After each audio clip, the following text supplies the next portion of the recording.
What's up, fellow Sambarians? So, obviously I got my KS4 behind me and not a whole lot going on right now. So I thought today might be a good day to make a video on some possible issues you're having with your Sambar. I've been noticing it a lot more lately in the Sambar squad group on Facebook and just the Sambar groups in general. A lot of issues coming up. I don't know what it is. It's that time of the year or what, but I thought I would try to address some of those questions. I'm not going to have, the absolute fix-all answer, but I can hopefully help you narrow it down to a possible cause of why my Sambar isn't running right. So I know you go out there one day and you go to try to start it and it doesn't start, or it's running crummy, and you panic. And the first thing you do is you jump on the Facebook group or whatever, and my Sambar's not running right, what do I do? So let's just rewind and let's just take a chill pill, just relax. It's okay, it's not the end of the world. Or maybe your engine exploded, and it might be, but typically it's not the end of the world. Just relax for a second and let's go over everything, because this is what I see happen in the groups. And I mean, it's not like it's annoying or anything. I understand people panic and they panic post and trying to get answers, but let's go back, let's rewind, let's go all the way back to the beginning. So hopefully this video, will help you figure it out. And I also encourage people to comment down below, like if they had a problem, what fixed it. So if you come across this video, you can go down into comments and see if someone had a similar problem as you and how they fixed it. Because I mean, we're all in this together. So maybe we can shed light on some possible issues that's just totally oddball thing that happened and someone figured it out randomly. And so you're not throwing parts at your truck trying to figure it out. So again, like I said, let's go back to the beginning. So all of a sudden your truck's not running right. Let's start with, what have you done? Now, when these things come over from Japan or you bought it from someone, they're almost 30 years old. So stuff goes bad. Electronics, whatever, stuff goes bad. It happens. They get old. Stuff isn't working like it used to. And it's really good when you get a Sambar and there's been no tune-up maintenance or anything done to it. It's good just to start fresh so you got peace of mind. So if something does happen, you can narrow it down to possible causes other than, well, I haven't done anything to the truck, so what could it be? Well, that's where you need to start. Is, let's say it's not starting, or it's running crummy, it's engine's chattery, obviously it's not running on all cylinders or whatever, lack of power. Have you done spark plug wires? Spark plug wires go bad. I mean, I've had some people say stuff like that doesn't go bad. It most certainly goes bad.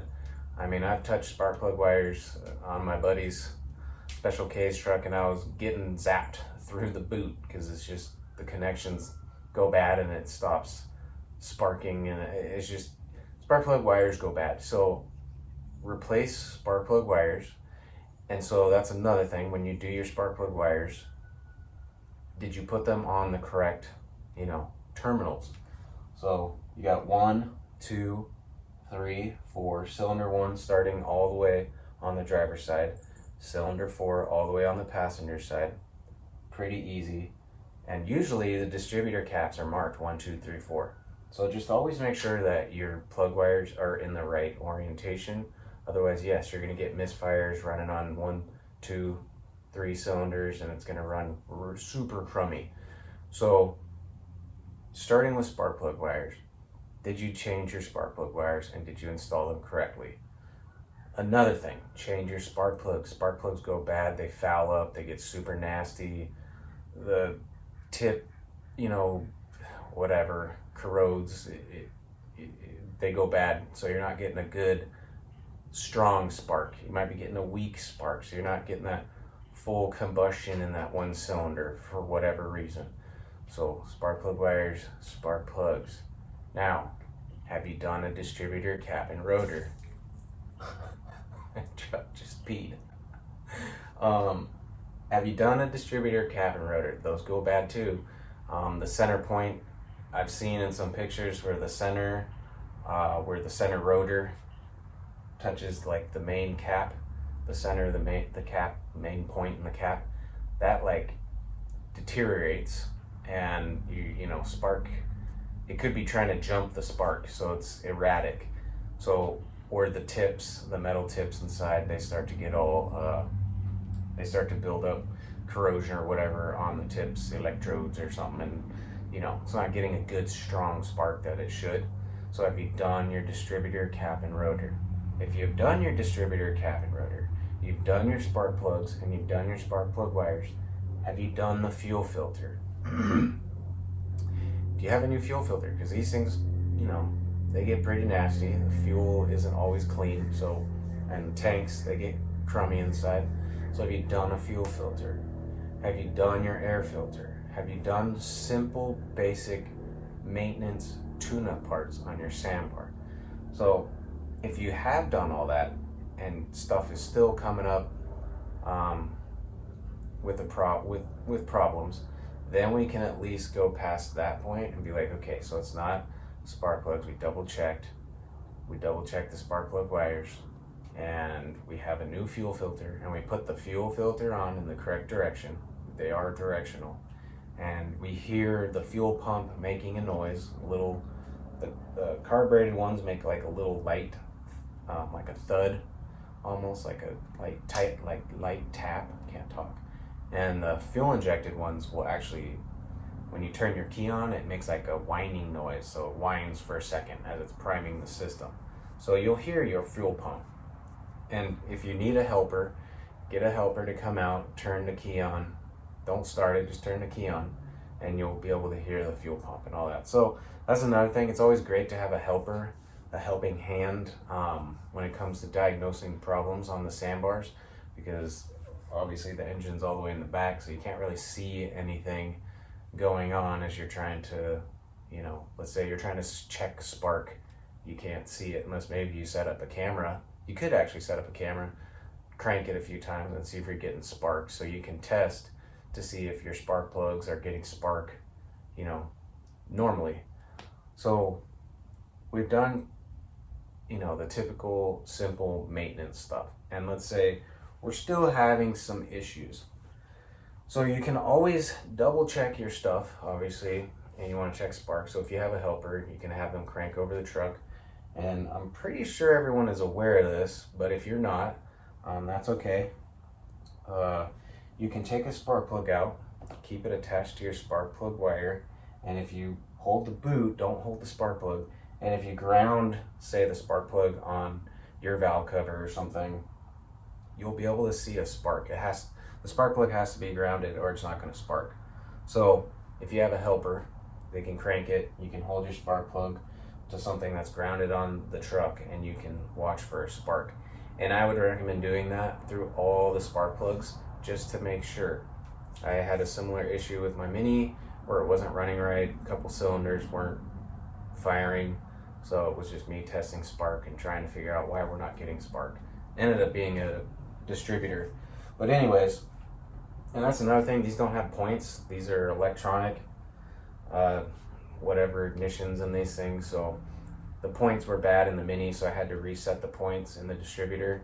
These ones, you don't have to do any points. There's no points, so don't worry about taking the distributor apart and trying to set a gap for the points. You don't need to do that on these trucks. So just take that one out of your mind if you're having issues.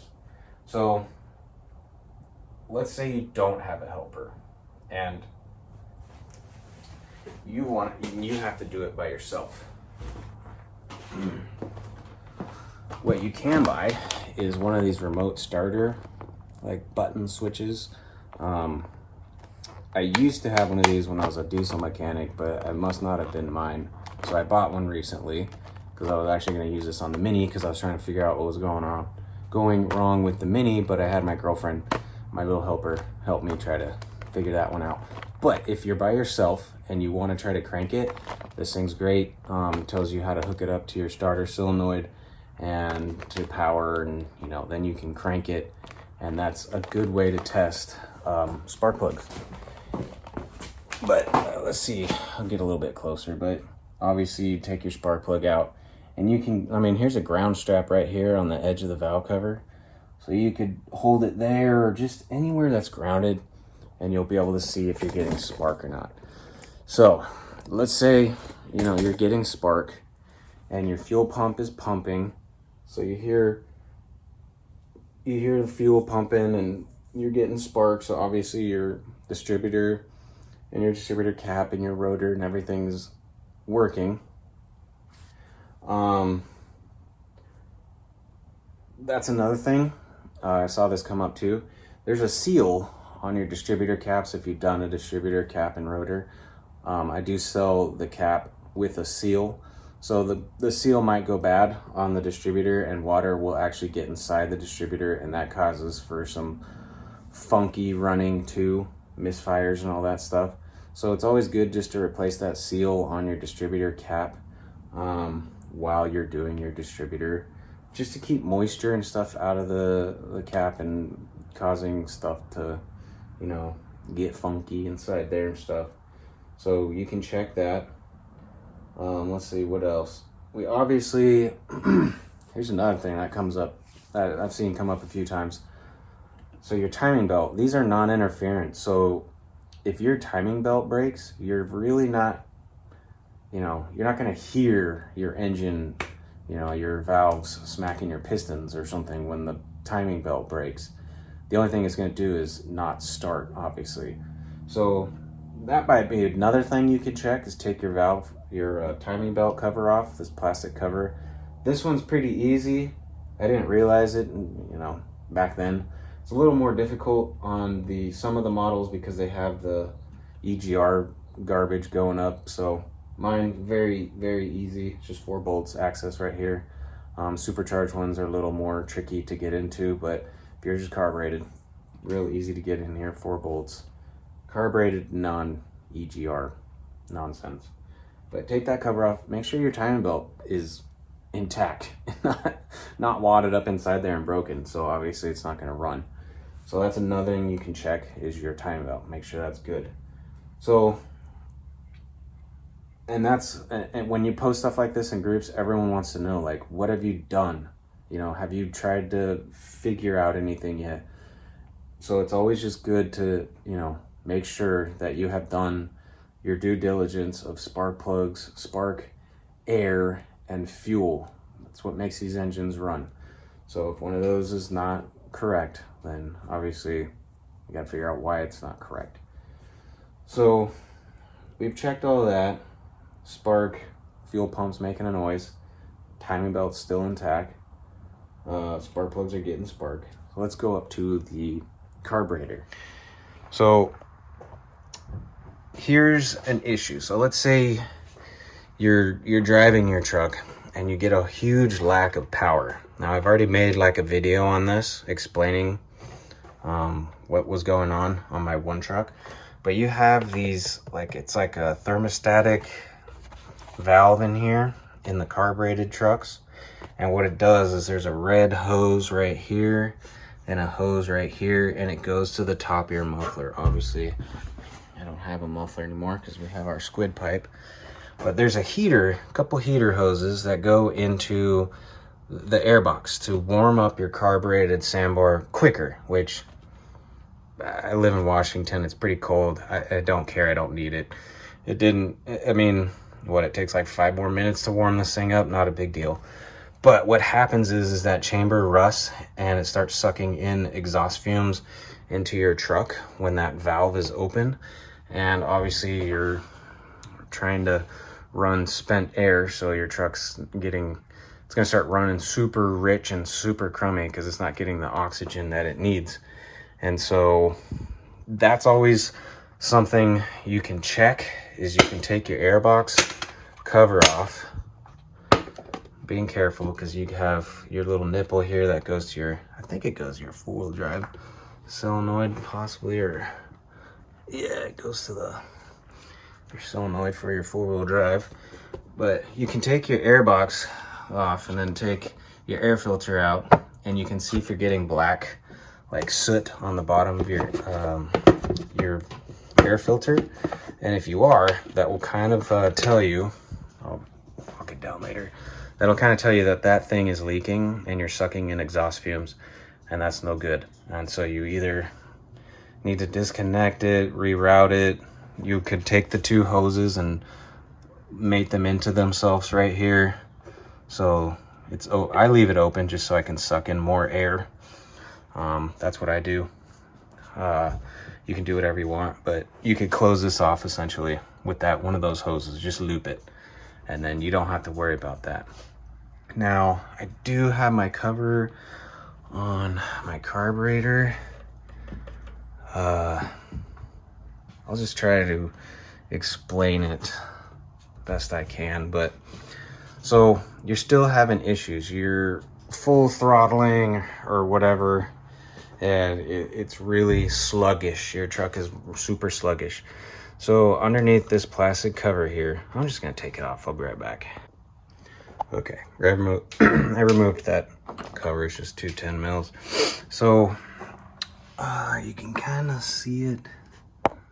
Let's see, that little thing right there in the center with the boot, mine's looking pretty dirty. So it probably needs to be, I probably need to service this guy pretty soon. That's your accelerator pump. So when I rebuild or overhaul carburetors, I usually, I do every time replace that accelerator pump, because what that guy does is it's kind of like a piston almost with a seal in there, and when you full throttle it, it allows extra fuel to go into your carburetor. So that's what, if it's happening, if you're full throttling and it's really struggling and you kind of have to let off the throttle a little bit to find that sweet spot to let it accelerate properly, your accelerator pump is probably going out or has gone out. So that little dude in the center there is going to cause a lot of problems when it comes to accelerating and wide open throttle. So that's always good to replace that guy. And that's why it's always good to take your carburetor off and clean it and replace solenoids, replace your accelerator pump, clean it obviously, because stuff gets super gunky in there. Your choke starts to kind of get stuck, the flap doesn't work properly, or your jets and needles in there or whatever, they get kind of gummy. So I actually need to clean this one still. I haven't done it yet. I did on my blue truck and it ran like a brand new truck afterwards. It was great. So highly recommend that, which I sell all that stuff. So if that's something you want to do, you can check out my website, and I also will overhaul it for you if you want to send it to me. But as far as wide open throttle and having issues, it's probably going to be your accelerator pump in there. Now, if your Sambar is idling and stalling and not running properly, usually I think it's more stalling, and then when it really goes bad, you start popping fuses in your cab in the fuse box. It's usually this solenoid right here, that guy. So it's always good to replace that. That's your fuel air solenoid, so I think it has something to do with vapor lock and fuel, and it actually like recirculates fuel air back into your system. But that guy will freeze up or short out and cause all kinds of fun problems. So that could be an issue. If you haven't replaced this solenoid, you should replace it. It's old. I know I'm telling you to do it, and I need to do it myself, but the problem is I always get these in and sell them before I get time to replace mine. But that thing will leave you stranded if it goes bad. So it's always good just to replace that guy. And then if you're having real hard issues with cold starts, that guy right down there in the middle, you can kind of see the wire coming out of it. That's your fuel cutoff solenoid. So when that guy goes bad, that usually causes really hard cold starts. And you can use starter fluid to get it started. Don't always recommend doing starter fluid, but starter fluid is good to just see if it's gonna run. So once you get it started with starter fluid and it's running, then obviously there's something with some kind of fuel or air delivery in the beginning that's not allowing the truck to stay running. So the fuel cutoff solenoid, that one's a good, if it's a hard cold start, super good indication your fuel cutoff solenoid is going bad. And so that just goes back to just cleaning and replacing solenoids on your carburetor because they're old trucks. So it's time to just renew some parts on these things. Okay, so I was thinking another one with the choke. So what you can do is this is what I do. I take the whole carburetor off and I clean it. And I take like a lubricant. I have like a gun lube. So if you're familiar with gun lube and that smell, that's what my carburetors smell like after I'm done working with them. But I will squirt. You can't really see it because it's under the cover.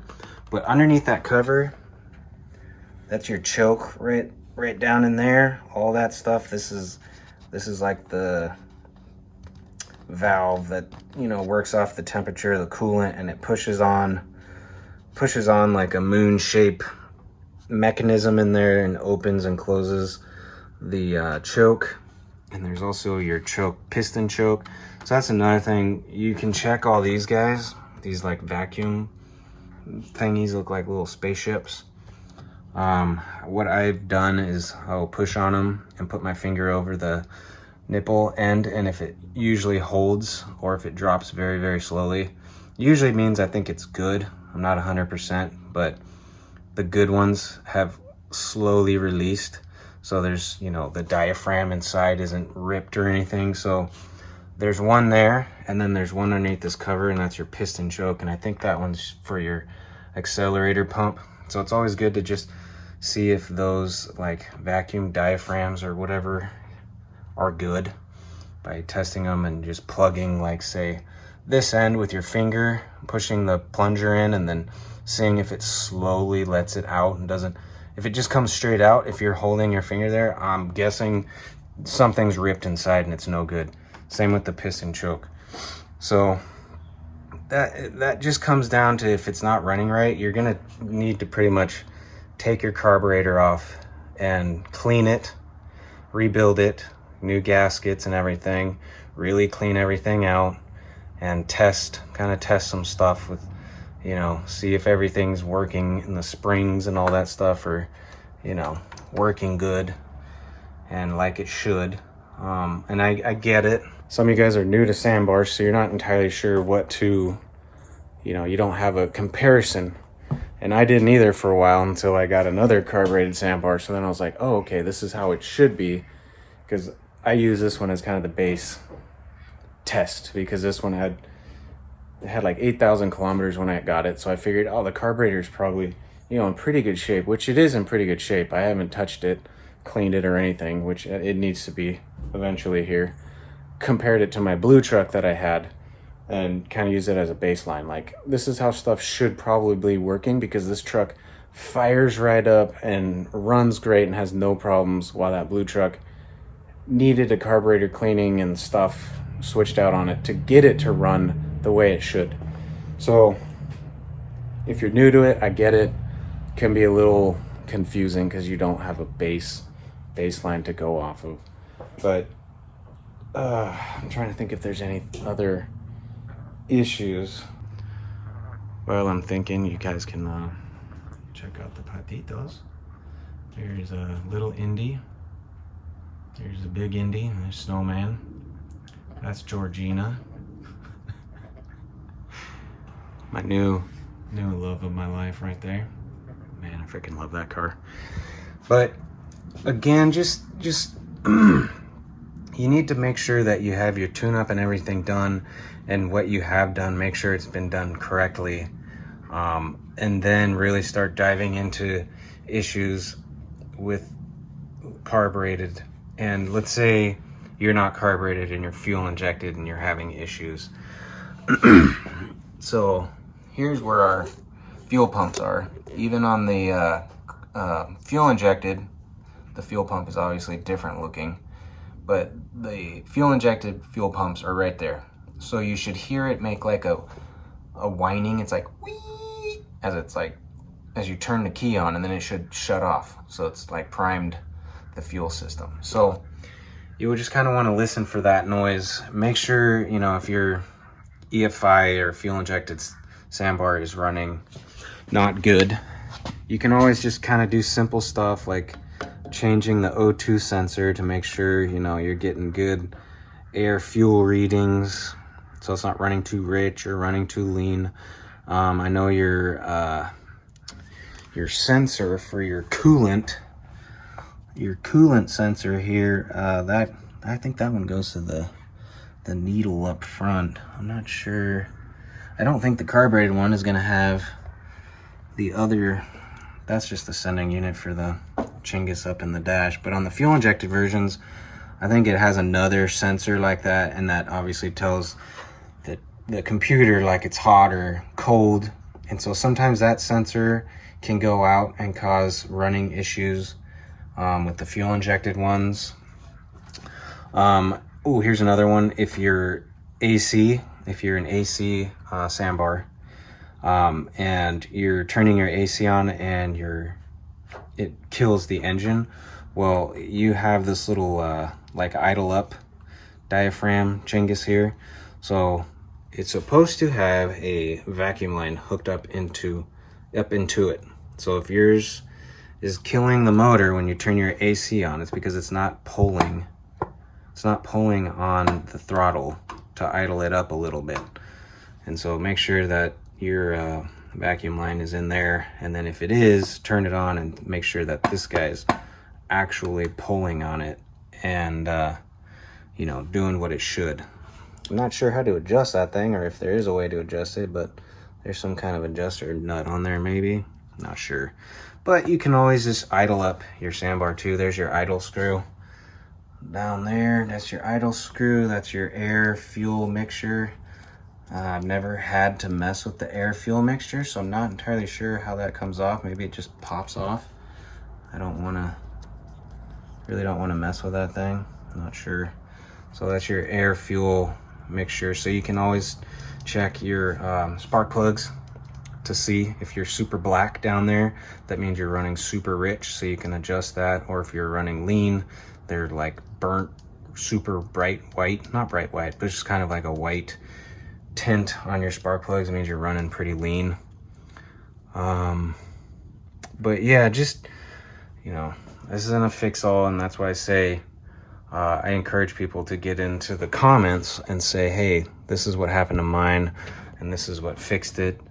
So other people can, you know, try to figure out what's going on with their carburetors, or their Sambars in general, I should say. And if it's dying while it's running, you know, make sure that your alternator is putting out the correct voltage. Make sure your alternator is working. That'll kill the engine. So, you know, your battery only starts the car, and then alternator keeps it running. So check your alternator, make sure that thing's correct, because that can cause all kinds of funky issues as well if it's not running and putting out the correct voltage and all that good stuff. But yeah, before you panic and post and don't really say anything about what's going on and just it's not running right, just go back, rewind, make sure everything is good, go over everything, double check stuff that if you did do work on it, and just kind of start from the bottom. And then once you get to a point where you're just like, I don't know, that's when it's good to just say, hey, this is what these are the problems I'm having, this is what I've already done, you know, what's my next plan of attack? It'll save some angry posters in the groups. We get tired of the constant, what's wrong with my Sambar, when there's no, you know, there's no background. So it's just good food for thought before you go and post. Just think about what you're posting. But yeah. Oh yeah. And another thing, these things have terrible grounds for the most part. So just make sure that all your connections are tight. Make sure your ground strap on your valve cover is good. Make sure your ground on your battery is good. Make sure everything is tight and connected and cleaned, because these things have terrible grounds. I always have the hardest time finding a good ground when I'm trying to test for power and stuff with these with the test light, like I pretty much have to almost ground to the battery every time because it's just the grounds on these trucks are just so wonky. It's weird. So just make sure everything's grounded so, you know, it's getting full power and stuff isn't acting erratic. And yeah, cool. Hopefully that was helpful. Please comment down below if you've had problems and what fixed it. And, you know, maybe this will help other people who are having issues with their sandbars right now. And thanks for watching the video. Check out the website, okgarage.com, if you want parts to help build your overhaul and clean your carburetor. I got most of those parts. Some parts might be on back order right now, but don't worry, they're coming from Japan. And yeah, cool. Thanks for watching, guys. New exhaust coming up pretty soon. Can't wait. Just gotta get my butt over to Special K so we can do it. Cool. Take it easy, guys.